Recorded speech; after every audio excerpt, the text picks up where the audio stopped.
Okey, Assalamualaikum. Kita jumpa lagi untuk soalan nombor 10. Okey, soalan nombor 10 adalah bongkah yang berbentuk prisma. Jadi bentuk prisma, seperti yang kita tahu, kita perlu ada klim, perlu ada garisan bentangan, perlu ada garisan lipatan. Jadi ini saya dah buat dia punya gambaran yang mana untuk soalan lukisan pengorakan sama juga dengan soalan lain, dia tak akan ada gambaran bantuan. Okey, tak akan ada gambaran bantuan. Jadi kita kena imagine sendiri bagaimana rupa bentuk bongkah tersebut. Okey, jadi saya dah draft tadi, gambar rajahnya lebih kurang macam ni. Kita tengok dia daripada sinilah. Okey, kita tengok dia daripada sini. Jadi kita akan nampak di sebelah kiri dan juga di sebelah kanan. Atasnya adalah berbentuk segitiga. Okey, kalau kita tengok gambar rajah ini dia terpotong di sebelah atas sahaja. Okey, bawah dia still sama, tak ada yang potong. Jadi maksudnya bawah ni dia akan berada dalam keadaan yang rata. Okey, seperti sebelum ni, kita perlu buat garisan lipatan dan juga garisan bentangan dulu. Saya dah cuba draft dulu sebelum saya record tadi. Okey. Okey, ini adalah KK. Kita dah tahu perlu ikut arah jam. Dan kita perlu juga tahu bahawa jarak untuk setiap bentangan kita perlu ambil daripada pandangan atas. Jadi KK saya dah buat. Ini adalah KK. Ingat ya, buat dengan garisan binaan. Smoothkan tangan, lembutkan tangan supaya kamu tak tekan sangat. Kamu guna pensel 2H baru kamu nampak perbezaan dia agar lukisan kamu nampak kemas. Bila keadaan lukisan kita kemas, orang yang check kita punya kertas pun rasa macam cantiknya lukisan dia kemasnya. Jadi kena check betul-betul ni. Lukisan perlu cantik. Kalau tak nak nampak comot ataupun kotor, jangan guna pensel yang terlalu hitam. Dan satu lagi, bawa kertas ataupun tisu untuk lap kamu punya peralatan. Okey, ini adalah K. Okey, ini adalah jarak yang saya dah ambil. K ke 1. Okey, kemudian 1 ke 2. Ingat garisan lipatan ni perlu sementara guna garisan binaan. 2 ke K. Ini jarak dia. Ambil 2 ke K, tandakan.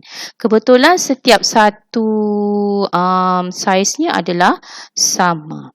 Okey, kemudian untuk kita tahu kedudukan atau rupa pandangan ataupun lukisan pengorakan kita, kita perlu unjurkan daripada pandangan atas ke pandangan hadapan. Memula kita cari K dulu. Unjurkan daripada atas pergi ke pandangan hadapan, kemudian buatkan garisan bentangan. Ingat ya, garisan ini adalah garisan bentangan. Ini adalah garisan lipatan. Okey. Jadi K, ini adalah garisan lipatan K, ini adalah garisan bentangan K. Perlu cari titik persilangan antara kedua-dua ini. Okey? Kat mana dia jumpa? Tengok K dari sini. Garisan bentangan. Okey, sini adalah K. Kemudian kita tengok nombor 1. Ini nombor 1. Unjurkan ke bawah, unjurkan ke pandangan hadapan. Tengok, dia jumpa dekat sini. Atas tau, bawah kita jangan fikir lagi. Atas dulu. Okey, 1. Unjurkan ke pandangan lipatan, garisan lipatan. Okey. Okey, ini adalah garisan. Kebetulan ini juga adalah garisan bentangan. Jadi sini adalah nombor 1. Okey, kemudian cari nombor 2. Okey, ini adalah nombor 2. Okey, ini adalah nombor 2. Okey, unjurkan. Buat garisan bentangan. Cari titik persilangan garisan bentangan dan juga garisan lipatan. Di sini adalah nombor 2. Okey, di sini tak ada dah. Okey, sini adalah nombor 2. Kemudian pergi K balik. Tengok K, garisan bentangan, garisan lipatan. Jadi sini adalah K. Jadi untuk pandangan atas kita dah boleh terus gariskan. K ke 1. Sebab kita tengok K 1, 2. K ke 1 dia tak ada lengkuk ke, tak ada turun ke bawah ke. Okey. Untuk yang ini. Okey. Oh, sebab gambaran kita tadi, sorry, saya buat gambaran K. Sini K. Patutnya dia ada potong sikit ke atas. Sorry saya buat pandangan ni saya tak potong. Okey. Jadi K naik ke 1. Okey, K ke 1, 1 pergi ke 2. Okey, 1 pergi ke 2, 2 pergi ke K. Okey.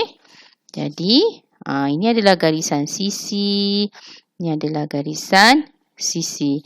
Bawah ada potong tak? Tak ada. Kalau tak ada, terus gariskan. Kemudian, garisan lipatan ni, okey, yang ada ni, kita perlu hitamkan. Okey. Jadi, ini adalah gambaran untuk, okey, saya patutnya sini K. K2. Sini patut K. K dia akan naik ke atas. Okey.